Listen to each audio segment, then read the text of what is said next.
ॐ अज्ञानतिमिरान्धस्य ज्ञानाञ्जनशलाकया चक्षुरुन्मीलितं येन तस्मै শ্রীগুরবে নমঃ।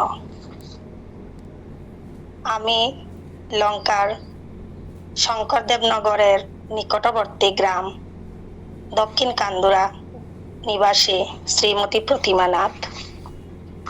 শ্রীমৎ শ্রী শ্রী স্বামী শিবানন্দ গুরু বাবার চরণ তীর্থে আমি আমার কোটি কোটি প্রণাম ও শ্রদ্ধা নিবেদন করি।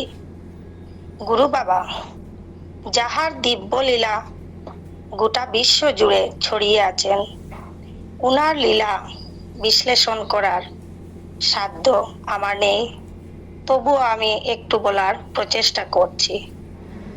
বাবা যেন নিজ গুণে আমার ভুল ত্রুটি মার্জনা করেন।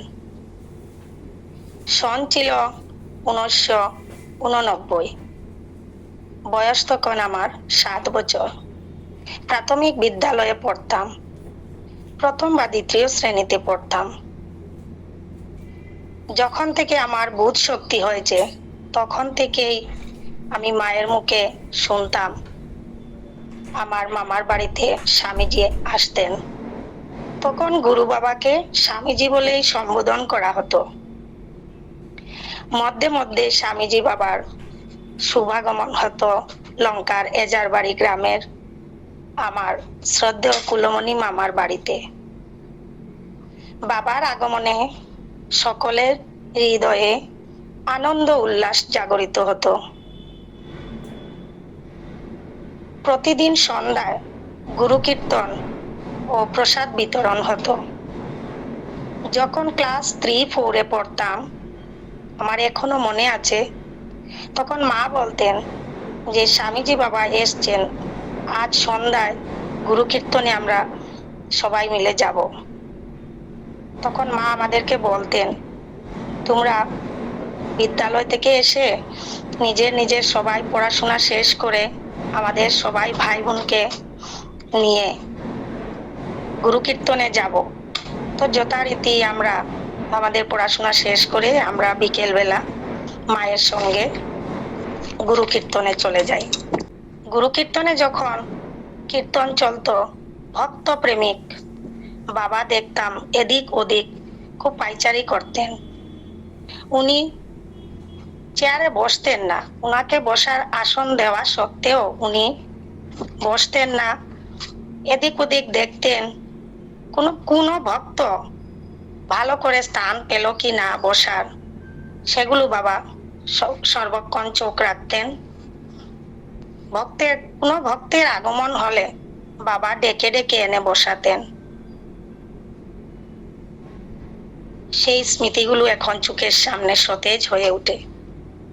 কীর্তনের পর প্রসাদ বিতরণ করা হতো, আর প্রসাদ গ্রহণ করে সব ভক্তবৃন্দ 9টার মধ্যে নিজ নিজ গৃহে চলে যেতেন।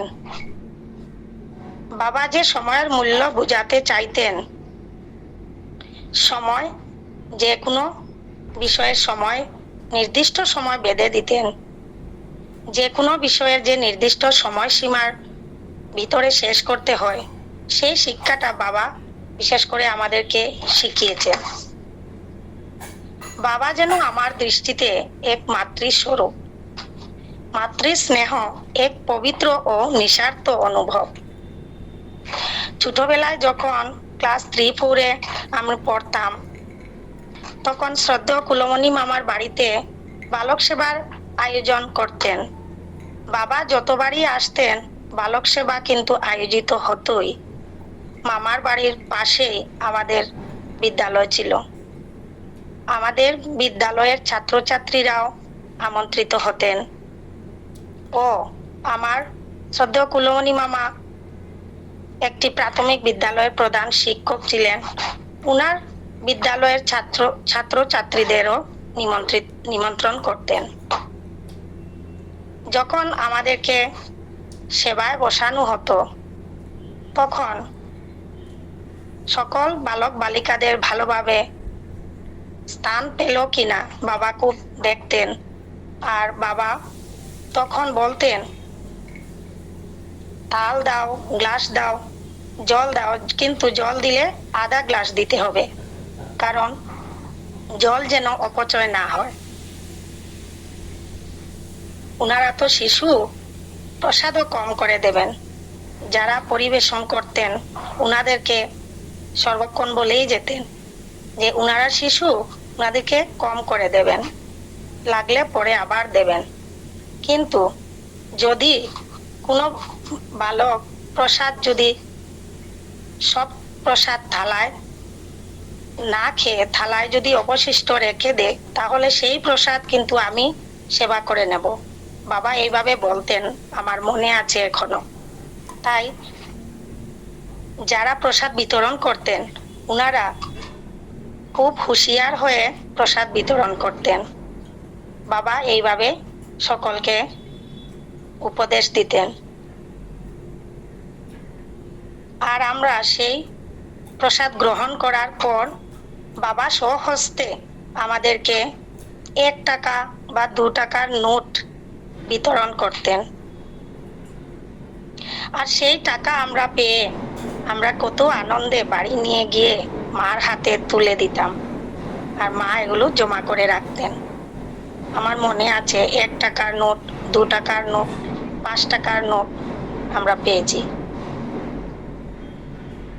তাই বাবার মধ্যে আমি একজন স্নেহপূর্ণ মায়ের রূপ দেখতে পাই।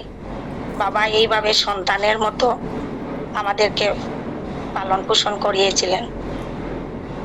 এইভাবে আমরা ছোটবেলায় বাবার আগমনে বড়ই আনন্দ উল্লাসের সহিত আমরা দিন কাটাতাম।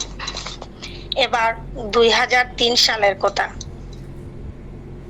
2003 সালে আমরা বিবাহ পাশে আবদ্ধ হই, আমি আর আমার স্বামী। বিয়ের 4 মাস পর্যন্ত আমি শ্বশুর বাড়িতে ছিলাম। তারপর আমি নাগাল্যান্ডের কোহিমায় চলে যাই। তখন আর বাবার সঙ্গে এত সঙ্গ করা হতো না, বাবার দর্শন এত পেতাম না।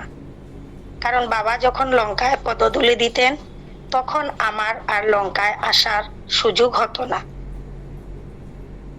কোহিমায় চলে যাওয়ার পর 1 বার বা 2 বার বাবার সঙ্গে আমি সঙ্গ পেয়েছিলাম। বাবা হলেন করুণার সিন্ধু। করুণা তোমার কি বলিতে পারি, এই ভব নদীর তুমি কান্ডারি। আমাদের জীবনে সর্বশ্রেষ্ঠ মহামূল্য রত্নস্বরূপ আশীর্বাদ লাভের সম্পর্কে কিছু কথা বলার চেষ্টা করছি।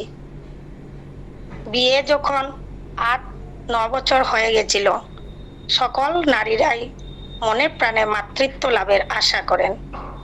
একবার বাবা আসেন, আমি সামনে গিয়ে বাবাকে প্রণাম করি, কিন্তু আমার মনের বাসনা যে বাবাকে বলবো খুলে, সেই সাহস আমি করতে পারিনি। অথচ বাবাকে কিছু জিজ্ঞাসা করব বলে আমি ভেবে গেছিলাম। আমি সাহস করে বলতে না পেরে বাবার সামনে মনে প্রাণে আমার মনের প্রার্থনা বাবার চরণে নিবেদন করি। গুরু বাবা আসলে অন্তর্যামী নারায়ণ, তাই বাবা সব বুঝতে পারেন। তারপরেও অনেক ডাক্তার চিকিৎসা করেও আমাদের অপেক্ষার আর অন্ত হয়নি। শুনতাম সঠিক সময়ে সুফল পাওয়া যায়। দীর্ঘ 15টা বছরের অপেক্ষায় পুণ্যপ্রাণ মানবরূপী নারায়ণ শ্রী শ্রী গুরু গৌরাঙ্গের করুণার রশ্মি দ্বারা আমাদের জীবনে বর্ষণ হয় ও 2017 সালের অক্টোবর মাসের 22 তারিখে আমাদের ঘরে লক্ষ্মীরূপী একজন কন্যা সন্তানের আগমন হয় ও আমরা মা ও বাবা হওয়ার সৌভাগ্য লাভ করি। তারপর 2018 সালের কথা। লঙ্কার এজার বাড়িতে বাবার জন্মোৎসব পালিত হয়। তখন আমার কন্যা সন্তান প্রায় 10 মাসের ছিলেন। আমি যাই আর আমার কন্যা সন্তানকে কুলে নিয়ে বাবার আশীর্বাদ লাভের জন্য সেই জনসমুদ্রের মধ্যে বাবাকে আমি দূর থেকে দর্শন করি। কিন্তু আমি লাইনে দাঁড়িয়ে দাঁড়িয়ে অনেকক্ষণ পর আমি বাবার সামনে গিয়ে যখন পৌঁছালাম, দিব্য লীলাধারী বাবা দেখে আমার ও আমার কন্যা সন্তানকে দেখে বাবা হাত বাড়িয়ে আমার কন্যা সন্তানের হাত ছুঁয়ে চরণ ছুঁয়ে প্রণাম করলেন। আর আমি বলছি, বাবা আশীর্বাদ করুন, আমার কন্যা সন্তানকে আপনি আশীর্বাদ দেন। তো বাবা সাথে সাথে হাত আমার কন্যা সন্তানের মাথায় রেখে বাবা আশীর্বাদ দিলেন। খুব সুন্দর করে মিটকি হাসি দিলেন, দিয়ে আমার কন্যা সন্তানকে প্রণাম করলেন। পরম দয়াল গুরু বাবার লীলা কীর্তন যতই করি ততই কম। বাবা যে অন্তর্যামী, বাবা আমার মনের প্রার্থনা বুঝে গেছিলেন আর মনে প্রাণে ডাকাটা বাবা শুনেছেন। তাই গুরু বাবার কৃপাতেই, উনার করুণার বর্ষণেই আজ আমরা মাতৃত্ব আমি পেয়েছি, আমরা মা বাবা হয়েছি। আজ আমি গুরু বাবার চরণ যুগলে কোটি কোটি প্রণাম জানিয়ে আমি এখানেই সমাপ্ত করলাম। প্রণাম, সকলের চরণে প্রণাম।